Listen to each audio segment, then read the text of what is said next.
백만장자 싱글 데디가 웨이트리스가 그의 장애인 딸에게 밥을 먹이는 것을 보고 그녀의 인생을 영원히 바꿔놓습니다. 개빈 카터가 작은 식당으로 들어서자 벨이 부드럽게 울렸고 신선한 빵과 볶은 커피의 따뜻한 향기가 공기를 가득 채웠습니다. 그가 평소에 자주 가는 곳이 아니었고 와인과 완벽하게 차려진 앙트레 위에서 사업 거래가 성사되는 고급 레스토랑과는 거리가 멀었습니다. 하지만 오늘 밤은 사업에 관한 것이 아니었습니다. 오늘 밤은 그녀, 릴리에 관한 것이었습니다. 그의 6살 난 딸은 그의 옆 휠체어에 앉아 있었고 그녀의 작은 몸은 옅은 분홍색 코트로 감싸여 있었으며 머리는 약간 아래로 기울어져 있었고 손가락은 드레스의 천을 움찔거리고 있었습니다. 그녀는 소리를 내지 않았고 다른 아이들처럼 주위를 둘러보지도 않았으며 그냥 거기에 있었습니다. 개빈의 심장이 뭉클했습니다. 지친 눈을 한 젊은 여주인은 2개의 메뉴를 잡으며 억지로 미소를 지었습니다. 2분이세요. 조용한 고드로요. 개빈은 차분하지만 단호한 목소리로 말했습니다. 여주인은 그들을 저녁 식사 시간의 번잡함에서 떨어진 뒤쪽 부스로 안내했습니다. 개빈이 릴리 맞은편 자리에 앉았을 때 그는 메뉴를 집었지만 거의 쳐다보지 않았습니다. 그의 관심은 딸에게 쏠려 있었습니다. 릴리. 그는 부드럽게 말했습니다. 배고프니? 그녀는 대답하지 않았고 한 번도 그런 적이 없었습니다. 개빈은 천천히 숨을 내쉬었습니다. 그는 이 느낌. 그녀와 소통하려고 할 때마다 가슴을 핥히는 이 무력감을 싫어했습니다. 그는 제국을 건설하고 불가능한 결정을 내리고 수백만 달러 가치의 거래를 협상하는 데 수년을 보냈지만 여기 자신의 아이 맞은편에 앉아 그는 완전히 무력하게 느껴졌습니다. 한 웨이트리스가 손에 작은 메모장을 들고 그들의 테이블로 다가왔습니다. 안녕하세요. 제 이름은 바네사이고 오늘 밤 당신을 돌봐드릴 거예요. 개빈은 고개를 들었습니다. 그녀는 젊었고 아마도 20대 중반이었을 것이며 그녀의 담갈색 눈에는 대부분의 서비스업 종사자에게서 볼 수 있는 피로감과는 어울리지 않는 따뜻함이 있었습니다. 그녀의 소매에는 방금 전 부엌에 있었던 것처럼 밀가루가 살짝 묻어 있었습니다. 무엇부터 시작해 드릴까요? 그녀는 가볍고 겸손한 어조로 물었습니다. 개빈은 목을 가다듬었습니다. 저는 구운 닭고기, 그리고 제 딸은 부드러운 것, 아마도 수프로요. 바네사의 시선이 릴리에게 향했고 그녀의 미간이 살짝 찌푸려졌습니다. 치킨 누들 수프도 괜찮을까요? 집에서 만든 거예요. 개빈은 망설이다가 고개를 끄덕였습니다. 괜찮아요. 좋아요. 바로 돌아올게요. 바네사가 멀어지자 개빈은 휴대폰을 집어들고 의미 없이 이메일을 스크롤했지만 그의 마음은 다른 곳에 있었습니다. 오늘 밤 릴리가 먹을까? 항상 그랬던 것처럼 숟가락을 밀어낼까? 몇 분 후 바네사가 돌아와 릴리 앞에 수프 그릇에 개빈 앞에 구운 닭고기를 놓았습니다. 다른 필요한 거 있으면 알려주세요. 그녀는 자리를 뜨기 전에 말했습니다. 개빈은 한숨을 쉬며 숟가락을 잡았습니다. 자, 얘야, 한번 먹어보자. 알았지. 그는 소량의 수프를 떠서 릴리의 입술로 가져갔습니다. 하지만 숟가락이 가까이 가기도 전에 그녀의 손이 획 올라와 그것을 쳐냈습니다. 금속이 접시에 부딪히며 쨍그랑 소리를 냈고 국물 방울이 하얀 식탁볼을 더럽혔습니다. 몇몇 손님들이 돌아보았습니다. 개빈은 턱을 꽉 쥐었고 좌절감이 가슴을 조여왔습니다. 그녀에게가 아니라 자신에게. 그는 다시 숟가락을 집었고 그의 목소리는 이제 더 부드러워졌습니다. 릴리, 제발. 반응이 없었습니다. 그녀는 그냥 거기에 앉아 있었고 작은 손가락은 드레스의 단을 꽉 쥐고 그가 닿을 수 없는 세상에 빠져 있었습니다. 개빈은 날카롭게 숨을 내쉬며 손으로 얼굴을 문질렀습니다. 그는 인내심을 잃지 않으려고 너무 집중해서 누군가 그의 옆에 섰을 때 거의 알아차리지 못했습니다. 제가 해봐도 될까요? 바네사였습니다. 그녀는 릴리의 옆에 무릎을 꿇고 있었고 그녀의 표정은 읽을 수 없었습니다. 개빈은 미간을 찌푸렸습니다. 뭐라고요? 제가 해봐도 될까요? 그녀는 숟가락을 가리키며 다시 물었습니다. 개빈은 망설였습니다. 평소 같으면 안 된다고 했을 겁니다. 릴리는 자선 대상이 아니었습니다. 그는 국내 최고의 간병인, 치료사, 전문가들을 고용했지만 그들 중 누구도 그녀에게 다가가지 못했습니다. 하지만 바네사의 표정에 담긴 무언가, 부드럽지만 확신에 찬 무언가가 그를 멈추게 했습니다. 말없이 그는 그녀에게 숟가락을 건넸습니다. 바네사는 릴리와 눈높이를 맞추도록 자세를 바꿨습니다. 그녀는 즉시 숟가락을 어린 소녀의 입술로 가져가지 않았습니다. 대신 그녀는 부드럽고 따뜻하게 말했습니다. 안녕 릴리. 그녀는 오랜 친구에게 말하듯 말했습니다. 릴리는 대답하지 않았지만 바네사는 흔들리지 않았습니다. 있잖아. 바네사는 숟가락을 수프에 담그며 계속했습니다. 내가 어렸을 때 엄마는 수프가 배를 위한 따뜻한 포옹 같다고 말씀하시곤 했어. 그녀는 숟가락을 살짝 들었지만 억지로 밀어 넣지는 않았습니다. 작은 포옹 한번 해볼래? 개빈은 놀라서 지켜보았습니다. 그는 누군가 릴리에게 그렇게 말하는 것을 본 적이 없었고 마치 그녀가 듣고 이해하는 것처럼 잠시 동안 아무 일도 일어나지 않았습니다. 그리고 그때 릴리의 손가락이 움찔했고 개빈의 숨이 멎었으며 바네사는 미소 지었습니다. 딱 한 모금만, 얘야. 천천히 조심스럽게 그녀는 숟가락을 릴리의 입술로 가져갔습니다. 그리고 이번에는 그녀는 밀어내지 않았습니다. 따뜻한 국물이 그녀의 입술에 닿았고 몇 초 후 그녀는 삼켰습니다. 개빈은 쳐다보았습니다. 단지 한 모금, 단 한 모금이었지만 억지로 먹이지 않으면 음식을 거부하는 소녀에게는 그것이 전부였습니다. 그러자 더욱 믿을 수 없는 일이 일어났습니다. 릴리는 바네사를 보았습니다. 그녀를 지나쳐서도 아니고 그녀를 통해서도 아니고 그녀를. 그리고 그때 그녀는 미소 지었습니다. 개빈은 세상이 기우는 것을 느꼈습니다. 릴리는 몇 년 동안 미소 짓지 않았고 그녀의 어머니가 돌아가신 이후로는 그는 이 순간을 어떻게 해야 할지 몰랐습니다. 식당, 다른 손님들, 대화의 웅성거림, 그 모든 것이 사라졌습니다. 오직 릴리와 다른 누구도 하지 못한 방식으로 어떻게든 그녀에게 다가간 이 여성만이 있었습니다. 그의 목소리가 쉬어서 나왔습니다. 어떻게 하셨어요? 바네사는 그를 올려다보았고 그녀의 단갈색 눈은 따뜻했지만 다른 무언가, 읽을 수 없는 무언가로 가득 차 있었습니다. 그냥 그녀에게 말했어요. 그녀는 세상에서 가장 쉬운 일인 것처럼 간단하게 말했습니다. 개빈은 그것에 대한 답이 없었습니다. 그는 그냥 거기에 앉아 있었고 방금 그의 딸에 대해 알고 있다고 생각했던 모든 것을 산산조각 낸 여성을 쳐다보고 있었습니다. 그리고 아주 오랜만에 처음으로 개빈 카터는 가슴속에서 무언가가 꿈틀거리는 것을 느꼈습니다. 희망. 그날 밤 개빈은 잠을 이룰 수 없었습니다. 릴리를 집에 데려가 침대에 눕히고 서재로 물러난 후에도 바네사가 딸 옆에 무릎을 꿇고 있던 모습이 그를 괴롭혔습니다. 그녀가 릴리에게 말했던 방식, 릴리가 반응했던 방식, 그리고 그 미소.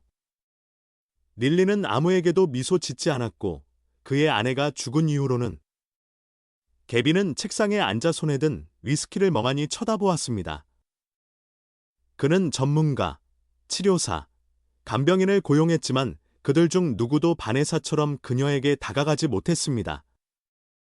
작은 식당의 웨이트리스가. 그녀는 누구였을까?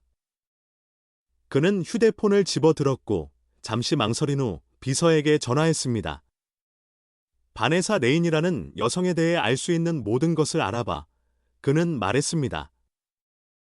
다음 날 저녁 개빈은 식당으로 돌아갔습니다. 전날 밤보다 조용했고 저녁 식사 시간의 번잡함은 가라앉았습니다. 그는 뒤쪽 근처 테이블을 치우고 있는 바네사를 발견했고 그녀의 소매는 걷어 올려져 있었고 뺨에는 밀가루가 묻어 있었습니다. 그녀는 수년간 이 일을 해온 사람처럼 빠르고 효율적으로 움직였습니다. 개빈은 그녀에게 곧장 걸어갔습니다. 그가 다가오자 그녀는 놀라 고개를 들었습니다. 카터 씨, 바네사. 그는 읽을 수 없는 어조로 말했습니다. 우리 얘기 좀 해야 해요. 그녀는 앞치마에 손을 닦으며 다른 손님들을 쳐다보았습니다. 저 일하는 중이에요. 오래 걸리지 않을 거예요. 바네사는 숨을 내쉬고는 그에게 서비스 스테이션 쪽으로 따라오라고 손짓했고 엿보는 눈을 피했습니다. 개빈은 시간을 낭비하지 않았습니다. 어젯밤 릴리에게 정말 대단했어요. 바네사는 눈을 깜박였고 분명히 그것을 예상하지 못했습니다. 그녀는 어깨를 으쓱했습니다. 전 그냥 그녀를 환자가 아니라 아이처럼 대했어요. 바로 그거예요. 그들 사이에 침묵이 흘렀습니다. 개빈은 그녀를 조심스럽게 살폈고 무언가를 찾았습니다. 망설임. 그녀가 주지 않는 대답. 당신은 그녀 같은 아이들과 일해본 적이 있죠? 그렇죠. 그가 물었습니다. 바네사는 뻣뻣해졌습니다. 그녀는 고개를 저었습니다. 전 그냥 아기 돌보기를 했을 뿐이에요. 그게 다예요. 개빈은 눈을 가늘게 떴습니다. 당신은 거짓말하고 있어요. 바네사의 입술이 굳게 다물어졌습니다. 보세요. 당신이 무엇을 암시하는지 모르겠지만 제가 좀 알아봤어요. 개빈은 차분하지만 단호한 목소리로 끼어들었습니다. 당신은 나이에서 특수교육을 공부했어요. 당신은 반에서 최고였고요. 바네사의 숨이 멎었습니다. 그러다 2년 전에 자퇴했어요. 개빈은 그녀를 유심히 보며 계속했습니다. 설명도 없고 그 후에 어디로 갔는지에 대한 기록도 없어요. 그리고 지금 당신은 웨이트리스로 일하고 있죠. 바네사의 손이 옆에서 주먹으로 쥐어졌습니다. 그게 당신과 무슨 상관인지 모르겠네요. 그녀는 조용히 말했습니다. 개빈은 약간 앞으로 몸을 기울였습니다. 만약 당신이 제 딸을 미소 짓게 한 유일한 사람이라면 상관 있어요. 바네사는 아주 살짝 움찔했지만 개빈은 그것을 보았습니다. 잠시 동안 그들 중 누구도 말하지 않았습니다. 그러다 개빈은 한숨을 쉬었습니다. 제 밑에서 일해요. 바네사의 고개가 획 올라갔습니다. 뭐라고요? 릴리의 간병인이 되어줘요. 개빈은 말했습니다. 그녀는 당신을 믿어요. 그녀는 당신에게 반응해요. 그의 목소리가 부드러워졌습니다. 그녀는 당신이 필요해요. 바네사는 그를 쳐다보았고 그녀의 표정은 읽을 수 없었습니다. 그러다 그녀는 웃었지만 그 안에는 유머가 없었습니다. 당신은 저를 알지도 못하면서 그녀는 고개를 저으며 말했습니다. 그리고 저를 고용하는 것이 좋은 생각이라고 생각하세요. 충분히 알아요. 개빈은 반박했습니다. 당신이 똑똑하고 인내심이 있다는 것을 알아요. 그리고 당신이 과거에서 벗어난 이유가 무엇이든 그것이 당신이 잘하지 못해서가 아니었다는 것을 알아요. 바네사는 날카롭게 숨을 들이쉬며 시선을 돌렸습니다. 처음으로 개빈은 그녀의 눈에서 무언가 깊고 말하지 않은 고통을 보았습니다. 할 수 없어요. 그녀는 속삭였습니다. 개빈은 미간을 찌푸렸습니다. 바네사, 할 수 없어요. 그녀는 이번에는 더 단호하게 반복했습니다. 제안은 감사하지만 저는 당신이 생각하는 그런 사람이 아니에요. 개빈은 오랫동안 침묵했습니다. 이유를 말해봐요. 그는 마침내 말했습니다. 바네사는 망설였고 마치 무거운 것을 삼키는 것처럼 목이 움직였습니다. 그러다 그녀는 고개를 저었습니다. 치워야 할 테이블이 있어요. 그리고 그렇게 그녀는 돌아서서 걸어갔습니다. 개빈은 그녀가 가는 것을 지켜보았고 그의 턱은 굳어졌습니다. 바네사 레인이 그녀가 있어야 할 경력에서 벗어나게 만든 것이 무엇이든 그것은 여전히 그녀를 괴롭히고 있었습니다. 그리고 몇 년 만에 처음으로 개빈은 그 이유를 알고 싶었습니다. 개빈 카터는 그냥 넘어가는 그런 종류의 남자가 아니었습니다. 무언가 이해가 되지 않을 때 그는 더 깊이 파고들었습니다. 누군가 그에게 안 된다고 말하면 그는 그 이유를 알아냈습니다. 그리고 바네사 레인. 그녀는 그가 무시할 수 없는 미스터리였습니다. 마지막 대화 후에 그는 그녀의 눈빛, 그녀가 움찔했던 방식, 그녀가 돌아서기 전에 아주 살짝 갈라졌던 그녀의 목소리를 생각하는 것을 멈출 수 없었습니다. 그녀는 단지 아이들을 잘 다루는 웨이트리스가 아니었습니다. 그녀는 무언가로부터 도망치고 있었고, 개빈은 그것이 무엇인지 알아낼 작정이었습니다. 오래 걸리지 않았습니다. 그의 자원으로 바네사의 과거를 추적하는 것은 쉬웠습니다. 그녀는 나유에서 우수한 학생이었고, 특수교육과 치료를 전공했습니다. 교수들은 그녀를 똑똑하고 자비로우며 그들이 본 가장 유망한 학생 중 한 명이라고 불렀습니다. 그러다 2년 전 그녀는 사라졌습니다. 졸업도 없이 그냥 사라졌습니다.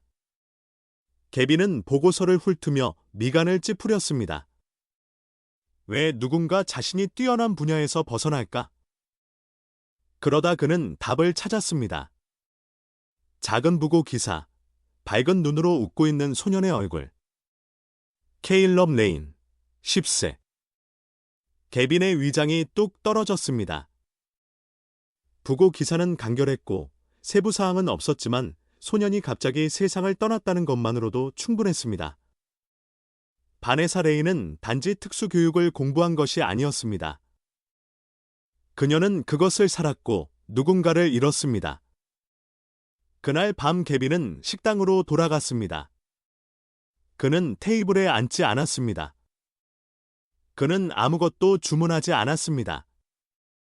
그는 기다렸습니다. 바네사가 마침내 입구 근처에 서 있는 그를 알아차렸을 때 그녀는 한숨을 쉬며 손으로 얼굴을 문질렀습니다. 카터 씨. 또 오셨네요. 우리 얘기 좀 해야 해요. 개빈은 논쟁의 여지가 없는 목소리로 말했습니다. 바네사는 팔짱을 꼈습니다. 이미 했다고 생각했는데요. 이것에 대해서는 아니에요. 그의 어조에 담긴 무언가가 그녀를 망설이게 했습니다. 개빈은 문을 가리켰습니다. 밖으로 나가요. 바네사의 입술이 굳게 다물어졌지만 잠시 후 그녀는 앞치마를 풀고 그를 따라 나섰습니다. 밤 공기는 상쾌했고 거리는 가끔 지나가는 차를 제외하고는 조용했습니다. 개빈은 그녀를 마주 보았습니다. 케일럽에 대해 알아요. 바네사는 얼어붙었습니다. 그녀의 숨이 멎었고 순간적으로 그녀는 배를 한 대 맞은 것처럼 보였습니다. 개빈의 가슴이 조여왔지만 그는 멈추지 않았습니다. 그가 당신의 남동생이었다는 것을 알아요. 그가 뇌성마비를 앓고 있었다는 것을 알아요. 그리고 그가 하지 마세요. 바네사는 거의 들리지 않는 목소리로 속삭였습니다. 개빈의 턱이 굳어졌습니다. 왜 저에게 말하지 않았어요? 바네사는 떨리는 웃음을 터뜨렸지만 그 안에는 유머가 없었습니다. 왜냐하면 그건 당신과 상관없는 일이니까요. 그게 이유예요. 개비는 한 걸음 더 다가갔습니다. 당신은 당신이 해야 할 일에서 벗어났고 저는 그 이유를 알아야겠어요. 그래서 저를 고쳐주고 제가 원하지 않는 다른 직업을 제안하시려고요. 개비는 물러서지 않았습니다. 당신이 제 딸에게 다가간 유일한 사람이기 때문에 알아야 해요. 그리고 당신이 그녀를 돕지 않을 거라면 적어도 그 이유를 알 자격은 있어요. 바네사는 고개를 저었고 무언가를 억누르는 것처럼 팔로 자신을 감쌌습니다. 케일럽은 제 전부였어요. 그녀는 마침내 공허한 목소리로 말했습니다. 부모님은 거의 곁에 계시지 않아서 저와 그 애뿐이었어요. 저는 평생 그 애를 돌보는 법을 배우며 보냈어요. 저는 항상 그 애 곁에 있겠다고. 무슨 일이 있어도 그 애가 나아지도록 돕겠다고 약속했어요. 그녀는 떨리는 숨을 내쉬었습니다. 하지만 전 할 수 없었어요. 그 말은 유리처럼 깨졌습니다. 개빈의 가슴이 조여왔습니다. 바네사는 쓴웃음을 터뜨렸습니다. 어느 날 밤 그 애가 아팠어요. 처음에는 심각하지 않았고 그냥 열이었어요. 하지만 더 심해졌어요. 그리고 더 우리가 그 애를 병원에 데려갔을 때 그녀의 목소리가 갈라졌습니다. 너무 늦었어요. 개비는 마른 침을 삼켰습니다. 바네사는 화가 나서 눈을 닦았습니다. 저는 그 애 같은 아이들을 돕기 위해 공부하고 있었어요. 저는 무엇을 해야 할지 알아야 했어요. 하지만 그러지 못했어요. 저는 그 애를 실망시켰어요.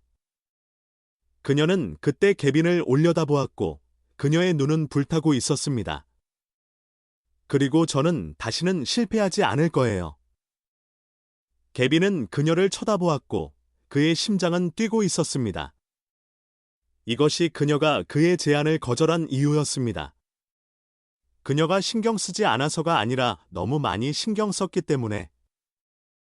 한 아이를 잃은 것이 그녀를 망가뜨렸고 그녀는 다른 아이와 가까워지는 것을 두려워했기 때문에. 바네사는 고개를 저으며 뒤로 물러섰습니다. 이제 아셨네요?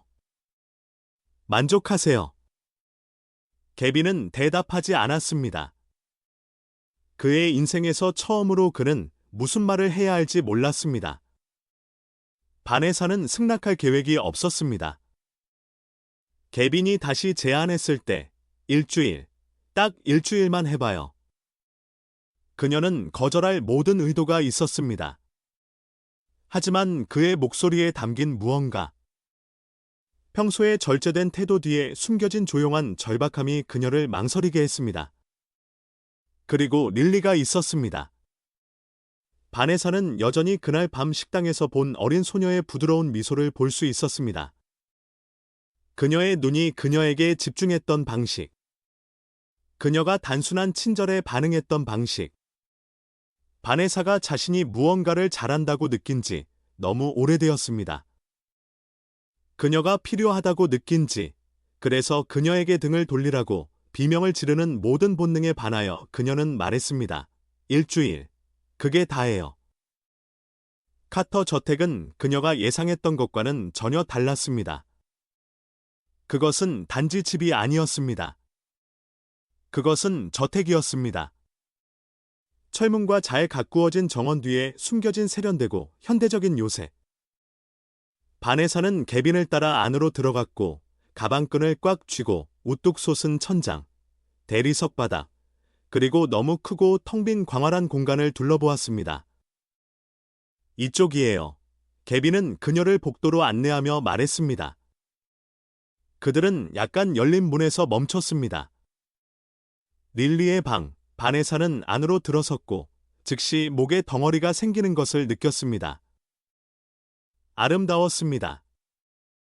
부드러운 파스텔 색상, 책과 봉제 인형으로 가득 찬 선반, 그리고 황금빛 오후의 빛을 들여오는 바닥에서 천장까지 이어지는 창문.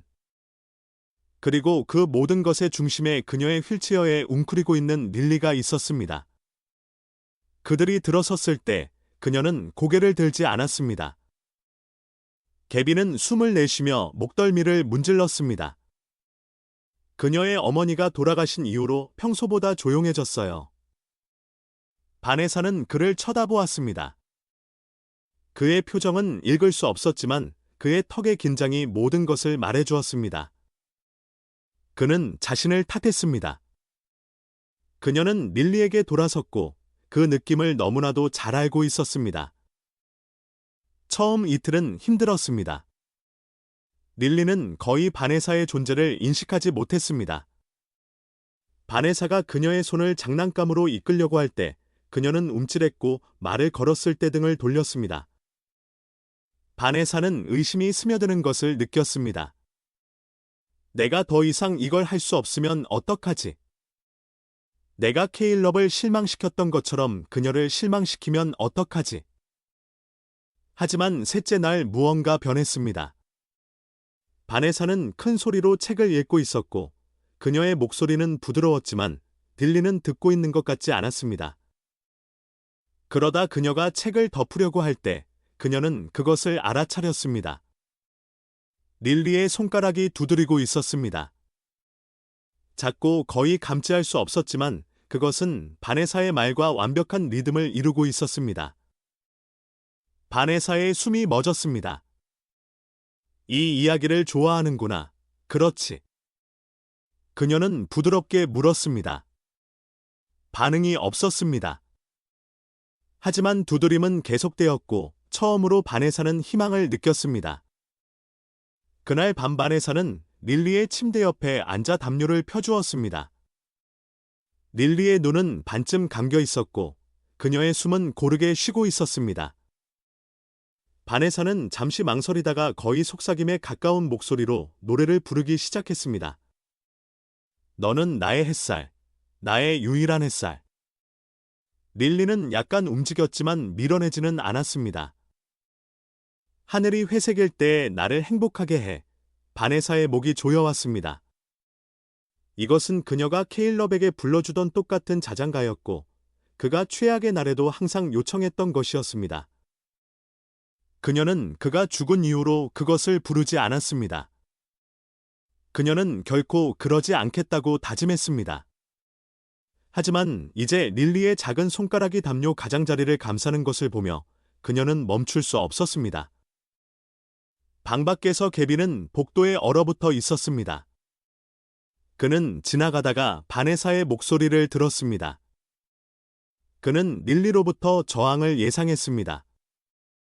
그는 이 실험, 이 일주일이 헛될 것이라고 예상했습니다.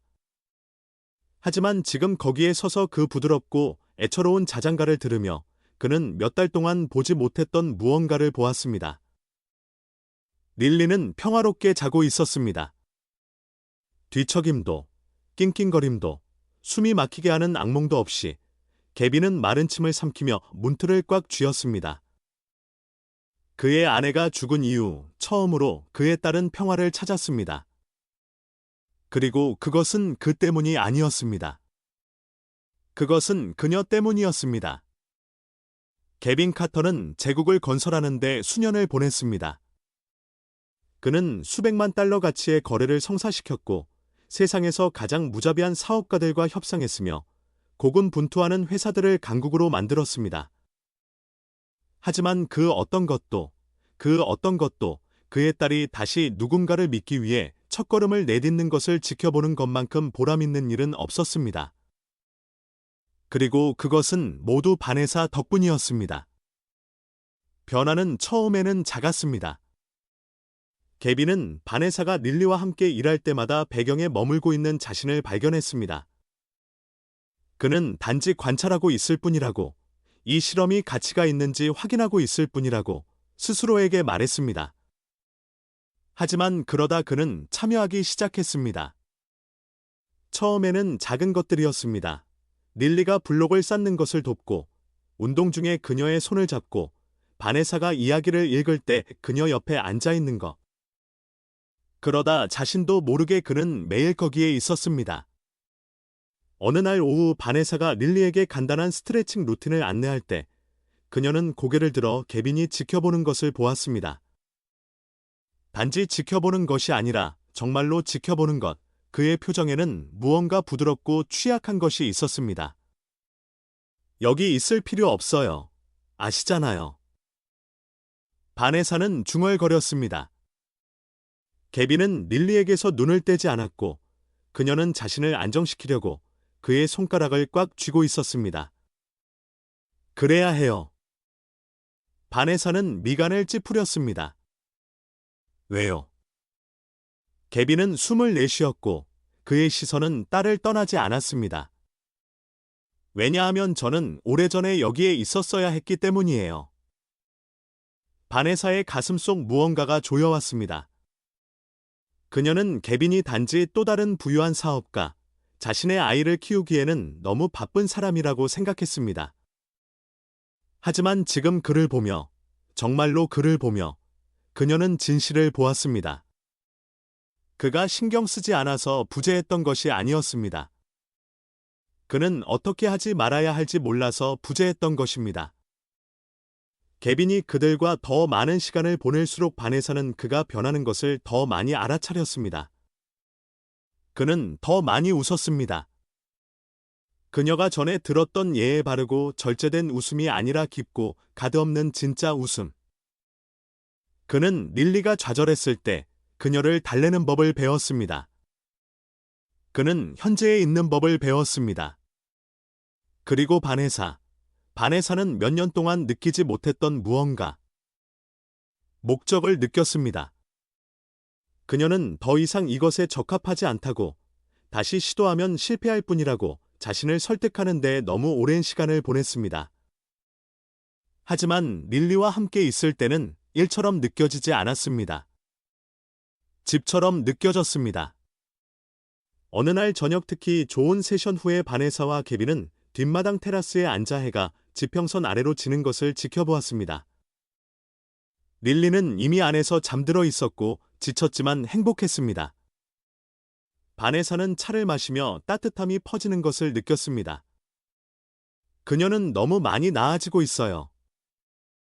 개빈은 고개를 끄덕였고 그의 시선은 멀었습니다. 당신 덕분에요. 바네사는 고개를 저었습니다. 그녀 자신 덕분에요. 전 단지 그녀가 무엇을 할 수 있는지 보게 돕고 있을 뿐이에요. 개빈은 그때 그녀에게 돌아섰고 그의 파란 눈은 강렬했습니다. 당신은 모든 사람에게 그렇게 하죠. 그렇죠. 바네사는 눈을 깜박였습니다. 뭐라고요? 당신은 사람들이 결코 가능하다고 생각하지 않았던 것들을 할 수 있다고 믿게 만들어요. 그의 목소리는 조용했습니다. 하지만 그 밑에는 다른 무언가가 있었습니다. 바네사가 이름을 붙일 준비가 되지 않은 무언가. 그녀는 시선을 돌렸습니다. 전 그렇게 생각했었어요. 개빈은 오랫동안 그녀를 살폈습니다. 그러다 거의 너무 부드럽게 그는 말했습니다. 당신은 여전히 그래요. 바네사의 심장이 뛰었습니다. 그를 만난 이후 처음으로 그녀는 개빈 카터를 억만장자도 아니고 먼 아버지도 아니고 한 남자로서 보았습니다. 그리고 그것이 그녀를 두렵게 했습니다. 너무 빨리 일어났습니다. 한순간 그들은 거기에 앉아 있었고 공기는 말하지 않은 단어들로 가득했습니다. 다음 순간 개빈은 그녀의 손을 잡았습니다. 그녀는 밀어내지 않았습니다. 그의 손가락이 그녀의 손등을 따라갔고 그의 손길은 가볍고 시험적이었습니다. 바네사. 그는 중얼거렸습니다. 그녀는 고개를 들었습니다.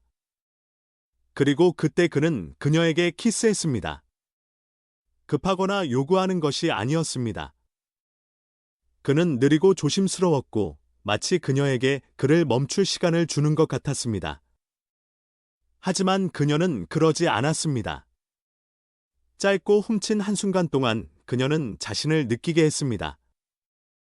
그의 입술의 따뜻함, 그의 손이 그녀의 뺨을 감싸는 방식, 그녀의 손바닥 아래에서 뛰는 그의 심장의 꾸준한 박동. 그리고 그때 현실이 덮쳤습니다. 바네사는 숨이 불안정하게 뒤로 물러났습니다. 개빈의 미간이 찌푸려졌습니다. 바네사, 할 수 없어요. 그녀는 갑자기 일어서며 속삭였습니다. 개빈은 그녀를 잡으려고 했지만 그녀는 한 걸음 뒤로 물러섰습니다. 죄송해요. 그녀는 고개를 저으며 더듬었습니다. 그러지 말았어야 했어요. 이건 실수였어요. 그의 표정이 어두워졌습니다.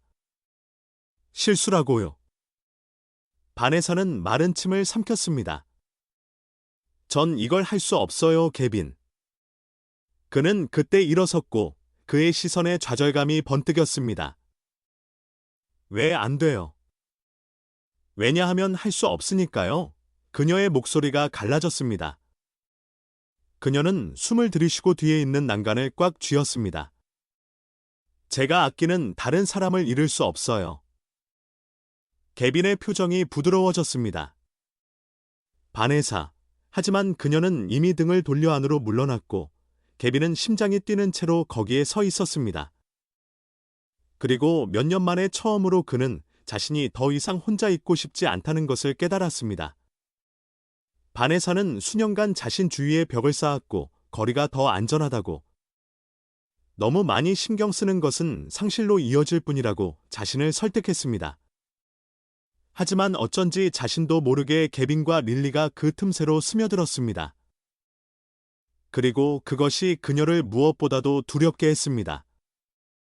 그녀는 다음 날 아침 결정을 내렸습니다. 그녀는 개빈의 사무실로 걸어 들어갔고 심장은 갈비뼈에 부딪히고 있었으며 손가락은 꽉 쥔 주먹으로 말려 있었습니다.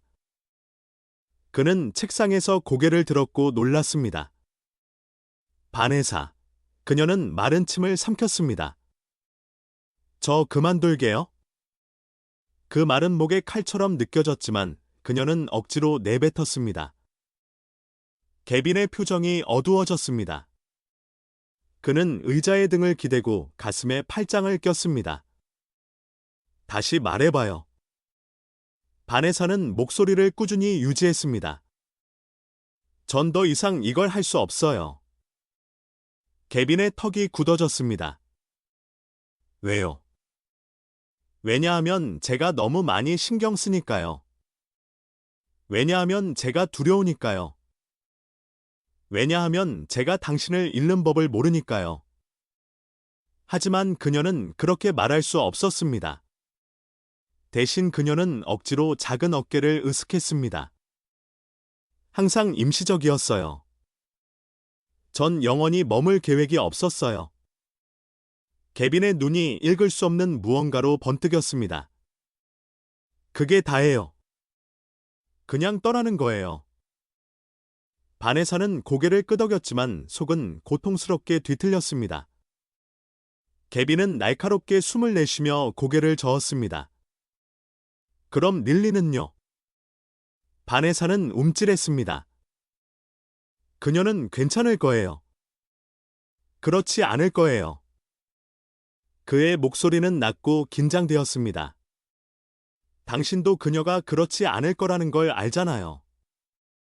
바네사는 입술을 깨물고 시선을 돌렸습니다. 그녀는 릴리에 대해 생각할 여유가 없었습니다.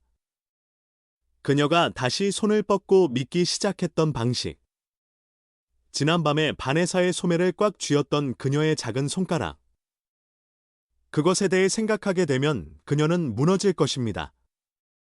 그래서 그녀는 억지로 개빈의 시선을 마주하고 그녀가 할 수 있는 가장 잔인한 말을 했습니다. 당신은 제가 필요 없어요, 개빈. 그의 표정이 굳어졌습니다. 당신은 단지 그렇게 생각할 뿐이에요. 그녀는 마음이 멈추라고 비명을 지르는 것을 무시하며 계속했습니다. 하지만 전 결코 영구적인 해결책이 될 예정이 아니었어요. 당신은 단지 누군가를 찾고 있을 뿐이에요. 그녀는 망설이다가 마지막 일격을 가했습니다. 당신의 아내를 대신할. 뒤따른 침묵은 귀를 먹먹하게 했습니다. 개빈의 온몸이 긴장했고 그의 손은 책상 가장자리를 꽉 쥐었습니다. 그가 마침내 말했을 때 그의 목소리는 위험할 정도로 차분했습니다. 나가요. 바네사의 목이 타는 듯했습니다. 개빈, 나가요. 바네사는 돌아서서 걸어갔고 모든 걸음이 그녀를 갈기갈기 찢는 것 같았습니다.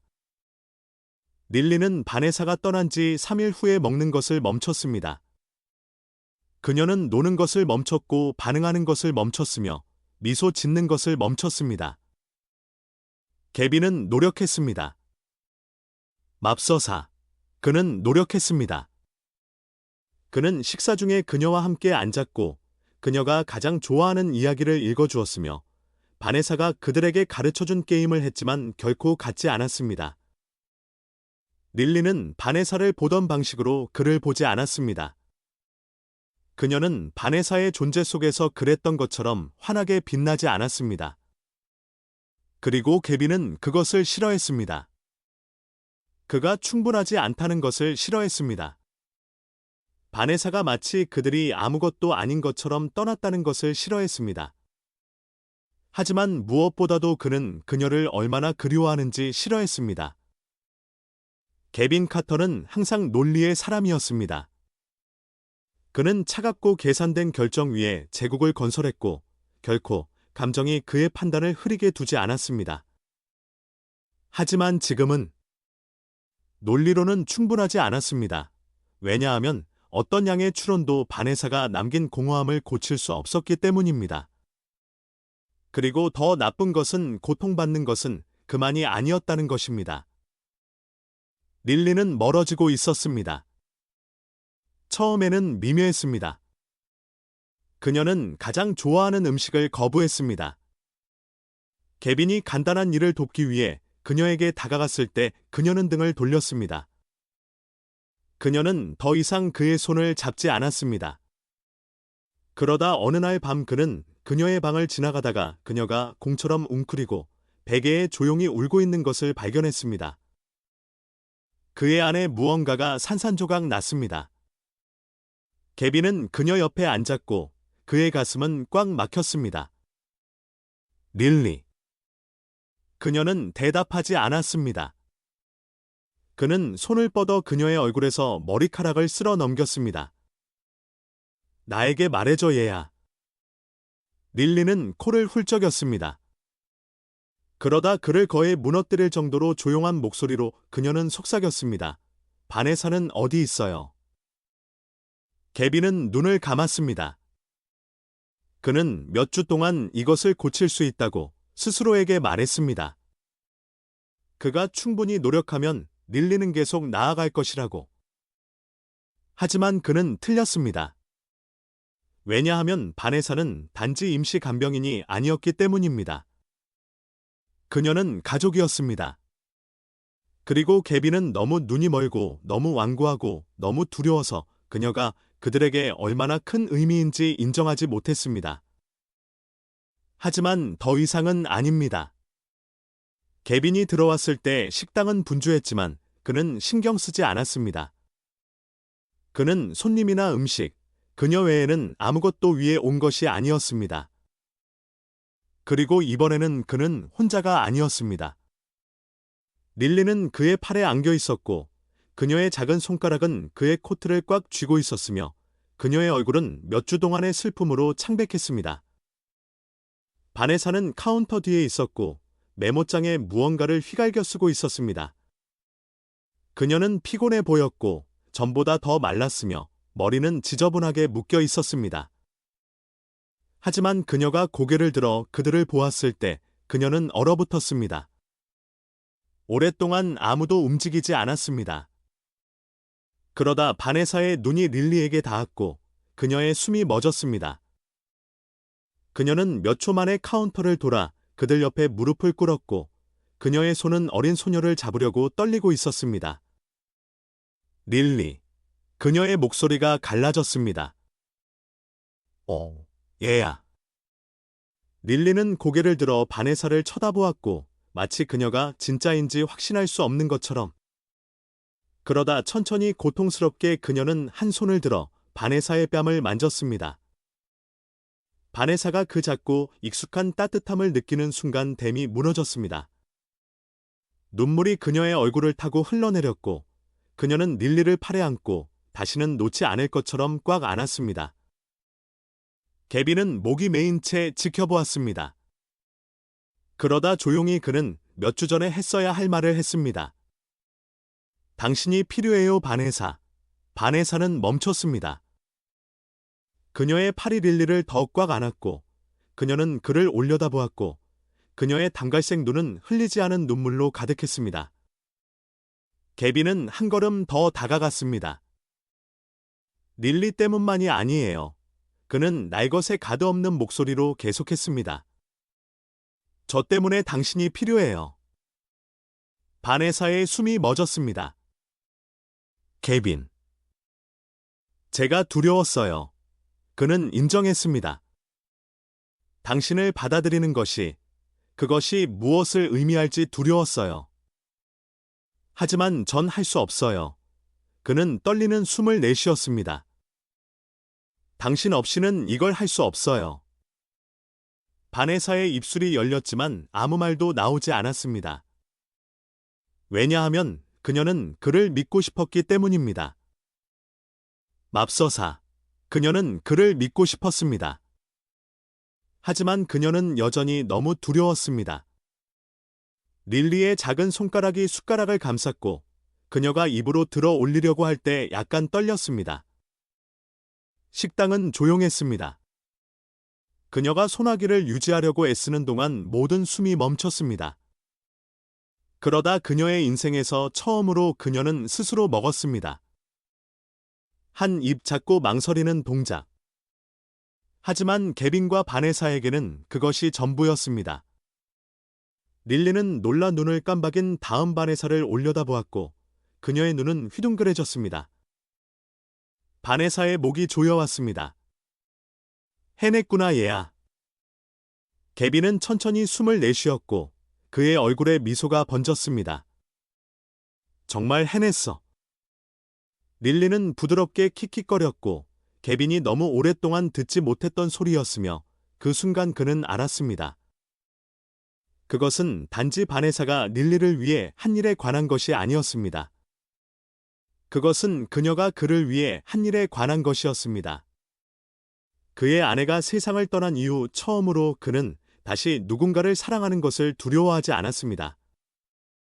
그는 주머니에 손을 뻗었고 그의 손가락은 그가 며칠 동안 가지고 다니던 작은 벨벳 상자를 꽉 쥐었습니다.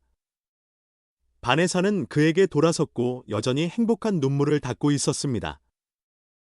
뭐라고요? 개빈은 천천히 숨을 내쉬었습니다. 그러다 그녀가 다른 말을 하기 전에 그는 한쪽 무릎을 꿇었습니다. 바네사의 숨이 멎었습니다. 개빈. 저와 결혼해줘요. 그는 부드럽게 말했습니다. 바네사의 손이 입으로 향했습니다. 릴리는 순간의 중요성을 전혀 모른 채 손뼉을 쳤습니다. 바네사. 네라고 말해요. 바네사는 믿을 수 없다는 듯 고개를 저으며 눈물 어린 웃음을 터뜨렸습니다. 개빈. 개빈은 그녀의 손을 잡았고 그의 손길은 단단하고 꾸준했습니다. 사랑해요. 그는 간단하게 말했습니다. 그리고 전 단지 릴리의 삶에 당신이 있기를 원하는 것이 아니에요. 제 삶에 당신이 있기를 원해요. 바네사의 눈이 다시 가득 찼지만 이번에는 두려움이 아니었습니다. 그것은 다른 무언가, 새로운 무언가, 안전한 무언가였습니다. 그녀는 떨리는 숨을 내쉬고는 속삭였습니다. 네, 개빈은 그녀의 손가락에 반지를 끼워주고는 그녀를 팔에 안고 꽉 안았고 릴리는 그들 옆에서 환호했습니다. 몇 년 만에 처음으로 그들은 단지 살아남으려고 애쓰는 세 명의 망가진 사람들이 아니었습니다. 그들은 가족이었습니다. 사랑은 단지 누군가를 찾는 것이 아닙니다. 그것은 그들을 계속해서 선택하는 것입니다. 개비는 사랑이 그가 영원히 잃어버린 무언가라고 믿으며 수년을 보냈습니다. 바네사는 사랑이 다시 위험을 감수하기에는 너무 고통스럽다고 자신을 설득하며 똑같이 오랜 시간을 보냈습니다. 하지만 결국 그것은 두려움에 관한 것이 아니었습니다. 그것은 릴리의 웃음소리가 그들의 집을 채우는 것, 개빈이 다시 사랑할 용기를 찾는 것, 바네사가 자신이 아끼는 모든 사람을 잃을 운명이 아니라는 것을 깨닫는 것에 관한 것이었습니다. 왜냐하면 사랑, 진짜 사랑은 단지 매력에 관한 것이 아니기 때문입니다. 그것은 희생, 신뢰, 그리고 가장 예상치 못한 곳에서 가족을 찾는 것에 관한 것입니다. 이 이야기가 당신의 마음에 와 닿았다면 영혼을 울리는 이야기에 좋아요, 공유, 구독을 잊지 마세요. 사랑, 회복력, 그리고 두 번째 기회의 힘을 우리 모두에게 상기시켜주는 진심 어린 이야기를 위해. 왜냐하면 때로는 우리가 찾는 가족이 우리가 태어난 가족보다 훨씬 더 강력하기 때문입니다.